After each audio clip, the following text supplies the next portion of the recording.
Hello everyone, clear my throat. It's Ethan McKinley and it's the time for the 2-Minute Terminator. We break down the Terminator films 2 minutes at a time. We watch 2 minutes of the Terminator films and then we talk about it for about 20 or 30 minutes. We try and interject some, insight. On the other end of the line is Ellie Fitzgerald, not in studio again. Hello. Hi, can you hear me, Ellie? Hi, I can hear you perfectly, crystal clear. The reason I ask is because in the background I'm actually playing the soundtrack to the Terminator games. I forgot in the last episode, it seemed a bit dry. We needed a background soundtrack, so now we've got one. So this is actually You said it was a great episode. Huh? Great episode. Oh no, the content was great. I just I sort of missed an extra layer, and it was the music. So we're actually playing soundtrack, the soundtrack to the game for Xbox 360, Terminator Salvation. So how does it start and finish, Ethan? And we're going from minutes 6 to 8. Yes, we are. We are going from minutes 6 to 8, and basically it starts with, I guess, the text, which leads us into the next scene. It's the tail end of the text, basically. John Connor. Basically, it says, some Stop believe... saying basically. Sorry, but basically it says, some believe one man holds the key to salvation. Others believe he is a false prophet. His name is John Connor. It's good with the soundtrack, isn't it? The year is 2018. And that's it. And that's it. And basically it ends with John basically in the underwater catacombs opening fire on a T1 basically, which is a holdover or a homage, if you will, unless they're trying to do it to tie it in to Terminator 3. Why do you always bring up the points that I want to fucking talk about?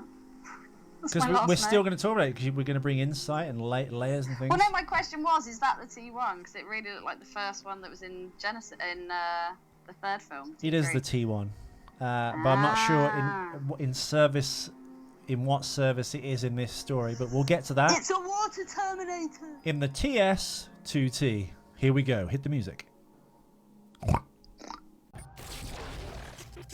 Howdy, stranger. Don't say howdy, stranger, to me.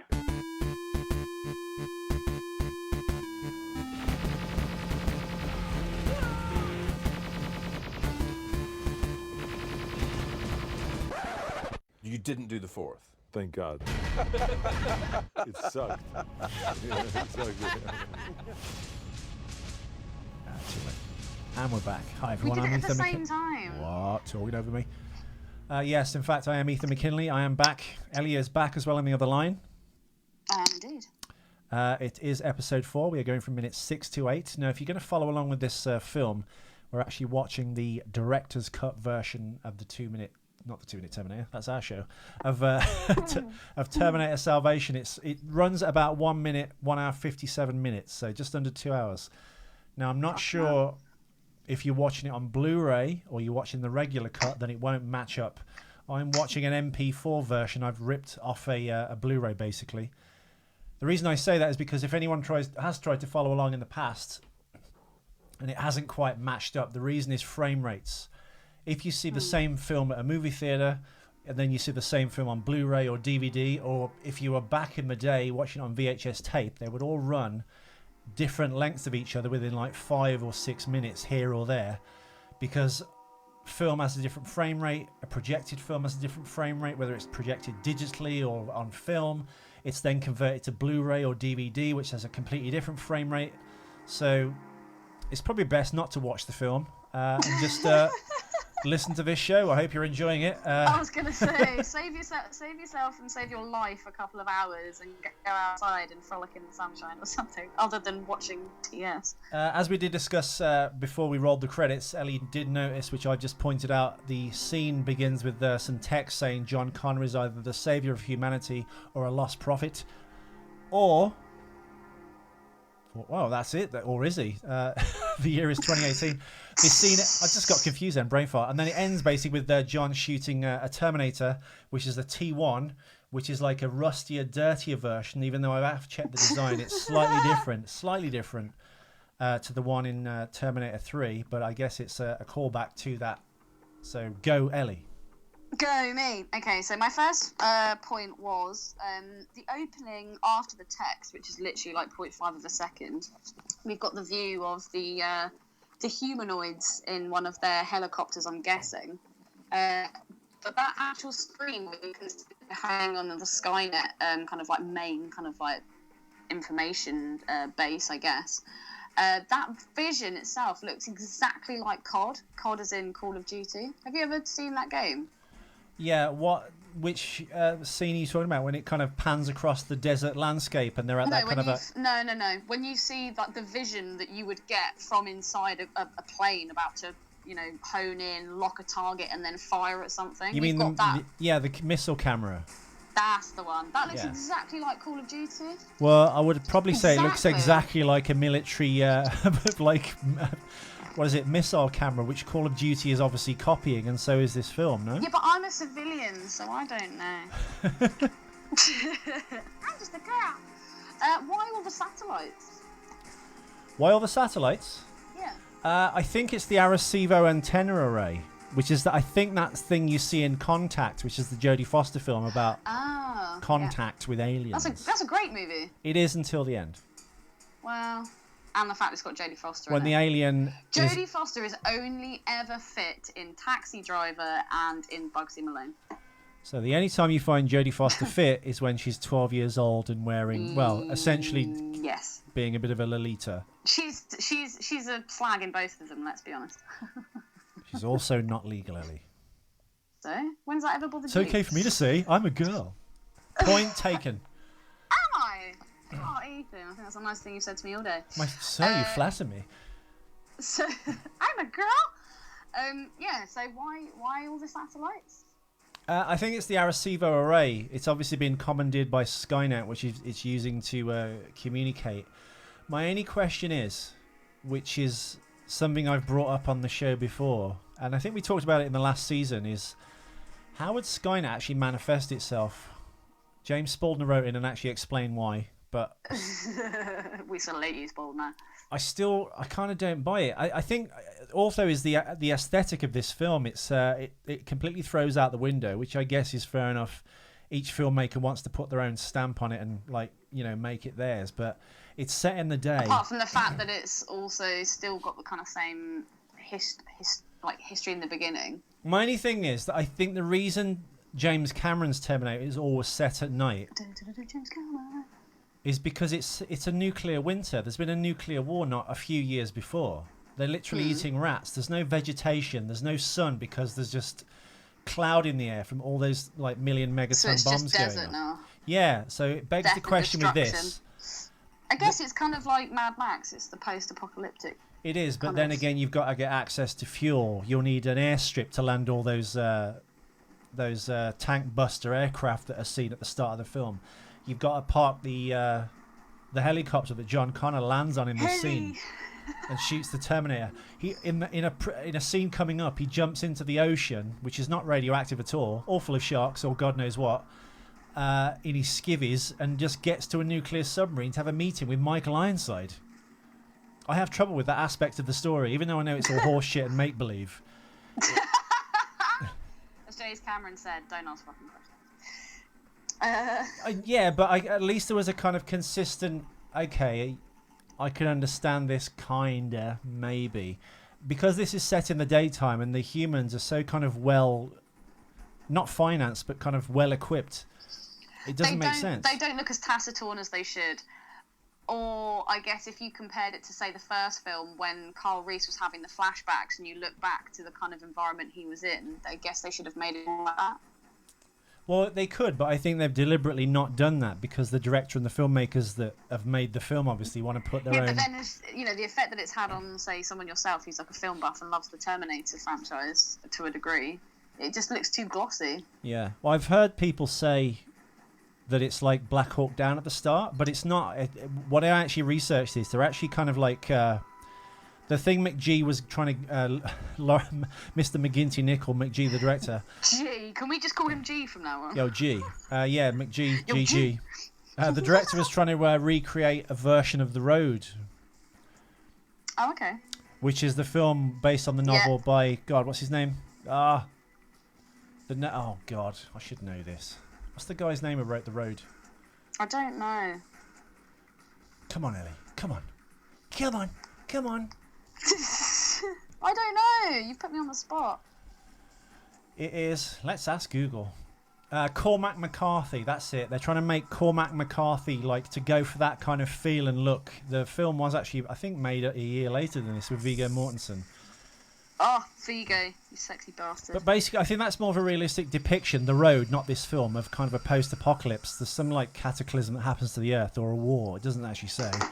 And it just boils down to a man pushing a shopping trolley around with all his worldly belongings in, down like dirt roads with his son, and trying to fend off people from raping and eating him. Literally.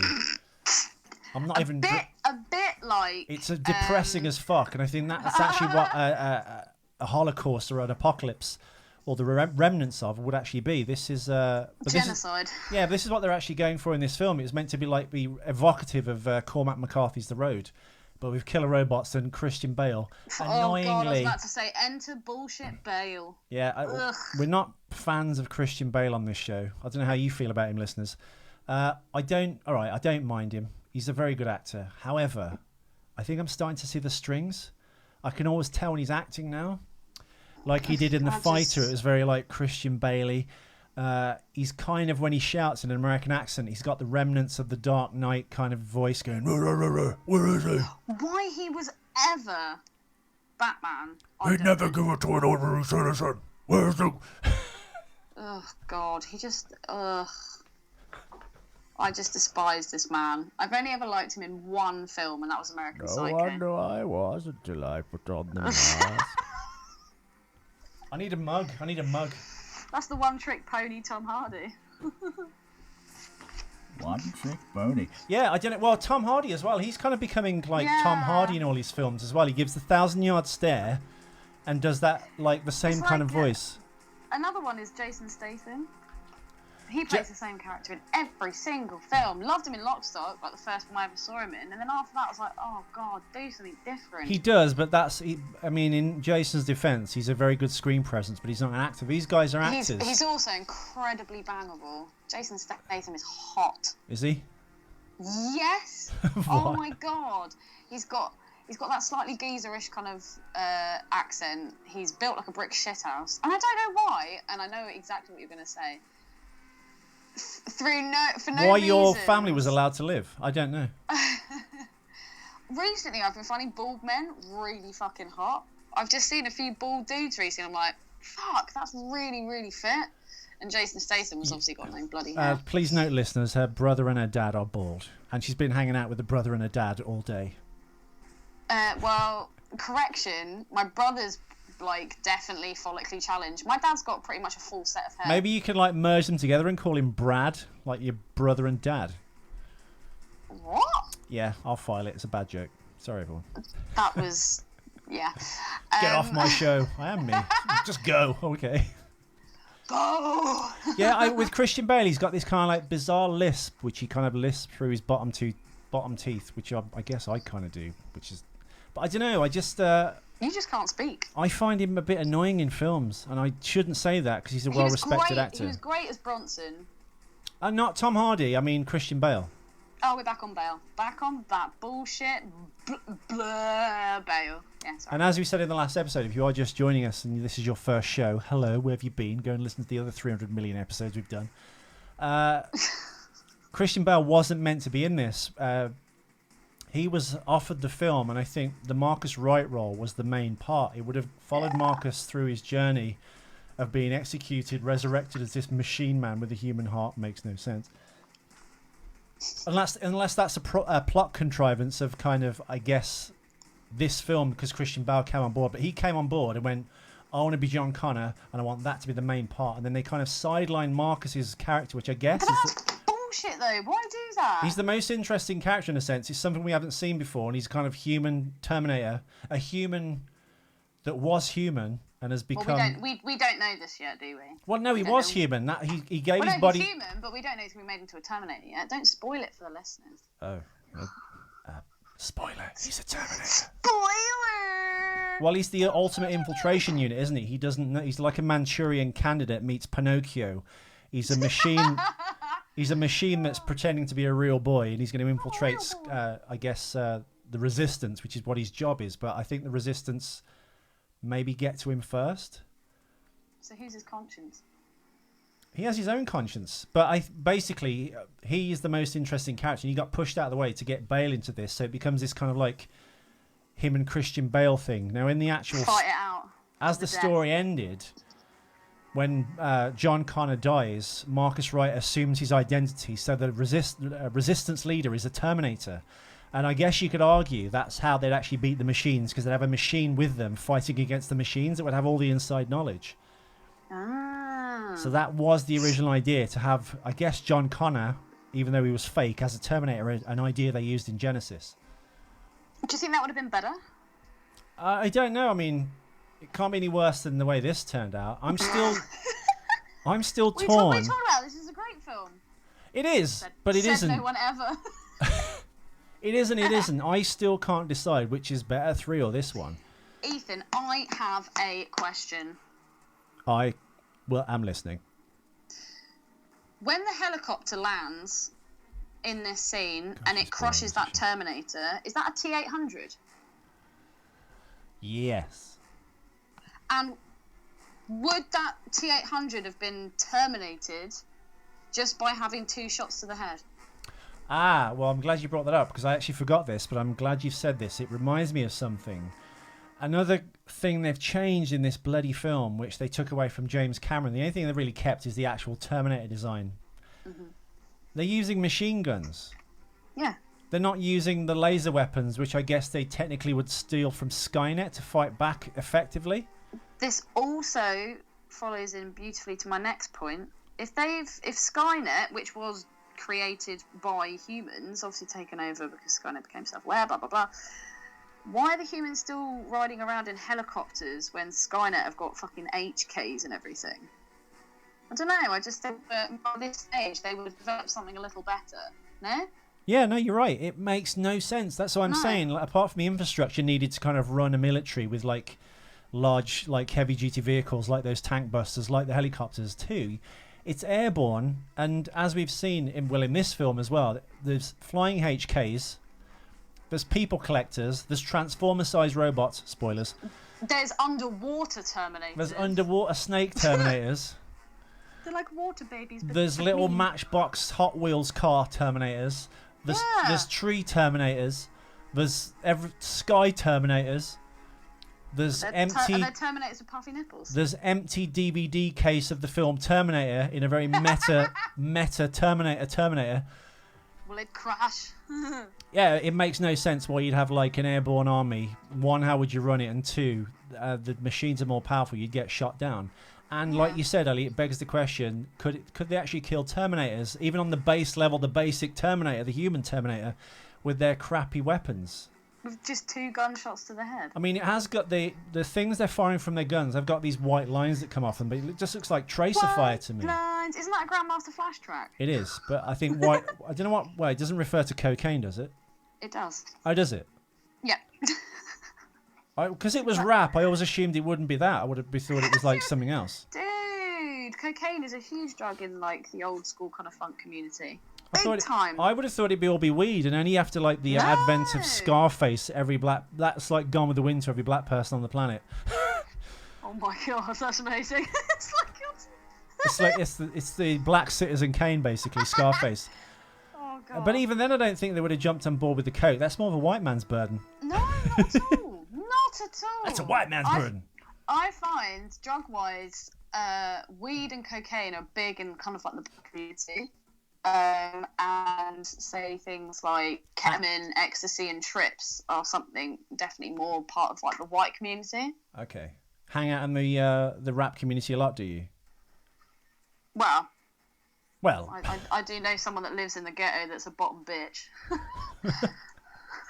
So I'd say that my opinion's pretty much spot on. Anyway, I've got some more information for you. The film, when Marcus gets kind of executed, is set in 2003. When we flash forward to the bit we're actually seeing now, which is minutes 6 to 8, I think, episode 4. It is indeed, yes.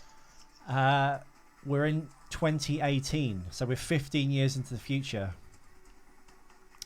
Now, assuming there is a small margin of error between the correct and the alternate timelines of the Terminator or the previous films, this installment, Ellie, takes place 11 and a half years before the events leading up to 2029. Okay, so they haven't, I guess you could argue they haven't got their laser weapons yet.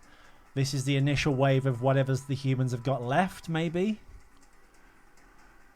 I don't know. Yeah, but like, I don't know. If they wanted it to play it that way, then they should have looked more bedraggled. It should have looked more... Well, I think the intonation here is they're not bedraggled. They're kind of fresh into the wars happened, and they're initially fighting back with what they've got, the available military hardware, which I would assume Skynet could take over remotely. What have they been doing for the last 18 years? Fighting this shit. But then I think when they get closer to Skynet, they obtain some of the weapons and know how to deal with Terminators. None of it makes sense. I mean, I shouldn't say that because nearly every film doesn't make sense if you pick it apart like this. Yeah, but at least the other ones don't make sense, but they're good. I think it was just changing the ethos. But kudos to the filmmakers in doing something completely different.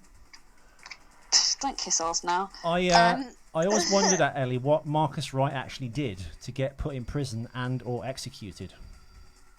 Say that bit again? What did Marcus Wright do to get executed? Oh, well, it said at the very beginning that he killed his brother and 2 cops. Did he say that? Yeah. In the first 2 minutes. Marcus led a life of disreputable petty crime alongside his brother, whom was accidentally killed during the botched carjacking, by which also saw the death of 2 cops. Marcus was arrested and convicted. His sentence was at Longview State Correctional Facility. During his time on death row, Marcus was visited repeatedly by Dr. Serena Kogan, a cancer-stricken scientist who wished for him to sign his body over to forward her research. He refused her request up until the day of his execution, upon which he agreed to sign it over with a final kiss. Now, wouldn't she have given up by this point? Why would she keep... If he kept saying no, she's like a dude, this woman. Do you ever give up, Ethan? No, but a woman would. If he went, give me your body, give your body to sign, no. she would. Right. Why? Okay, hang on a second. Why would I never get into this kind of like a men versus women thing, but what you've just said there is completely retarded. Yeah, but that's a man thing. Men never give up. Women do give up. That's bullshit. If it's for sex, yes. But if she's come there to sign his body over to science. He's refused. Now the play then would be. Wait till he's dead and get the body anyway. Why would you keep visiting him? Well, maybe she likes him.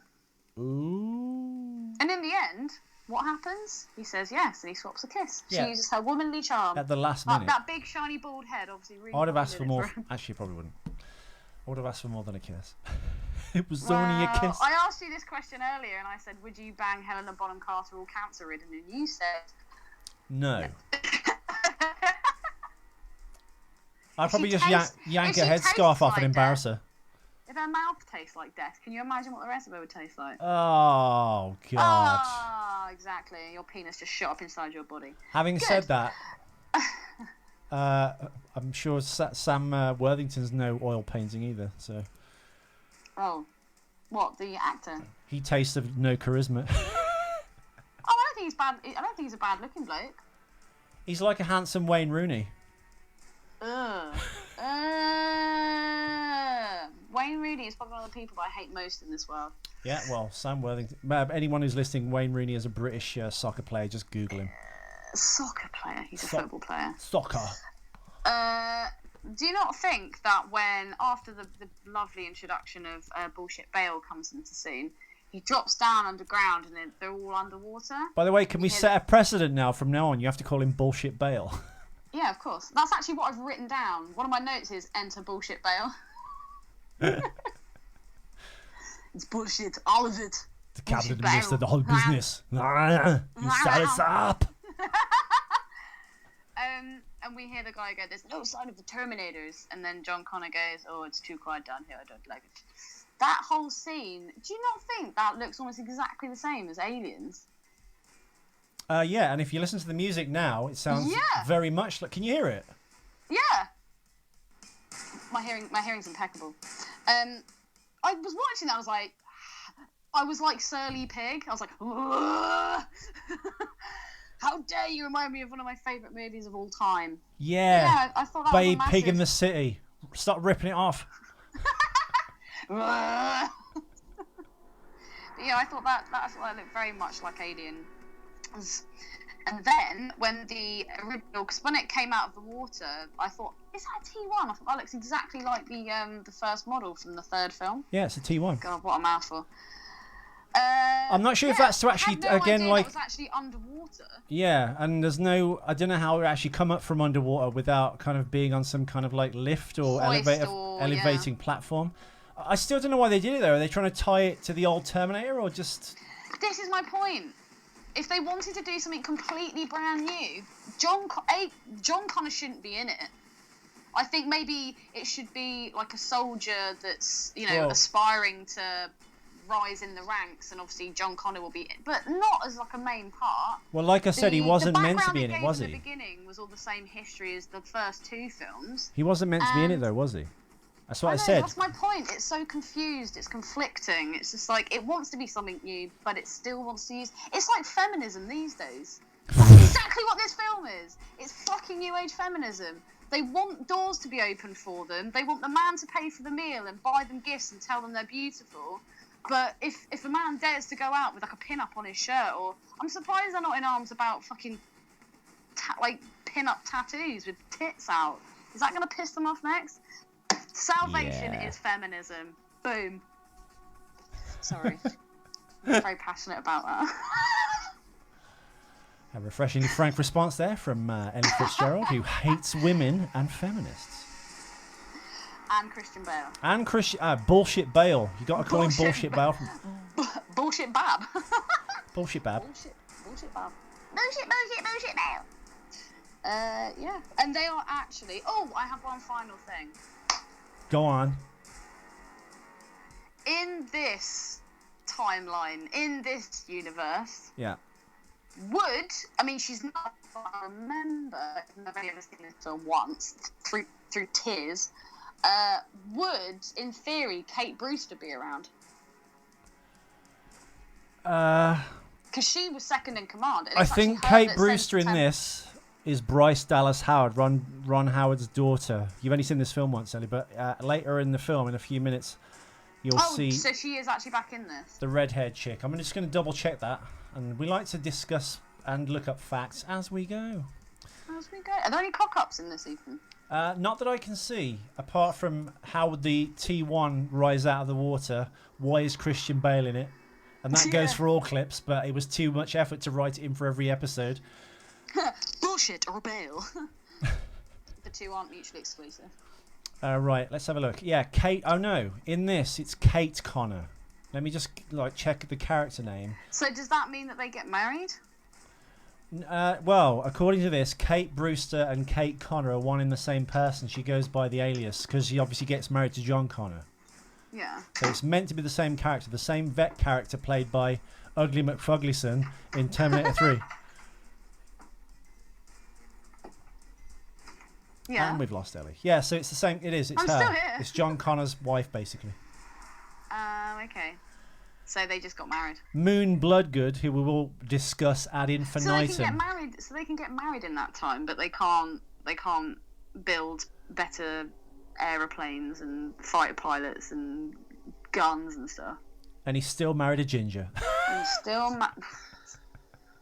think of the pickings he could have had. I know. I'm John Connor.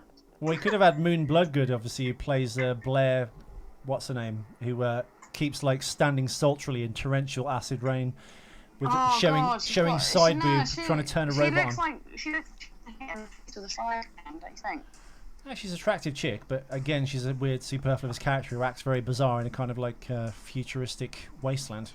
And also, don't you find that whenever they show badass chicks in these films, they always have to be Hispanic? There's only one badass Hispanic, and that's Michelle Rodriguez, who plays for both teams because she's that much of a badass bitch.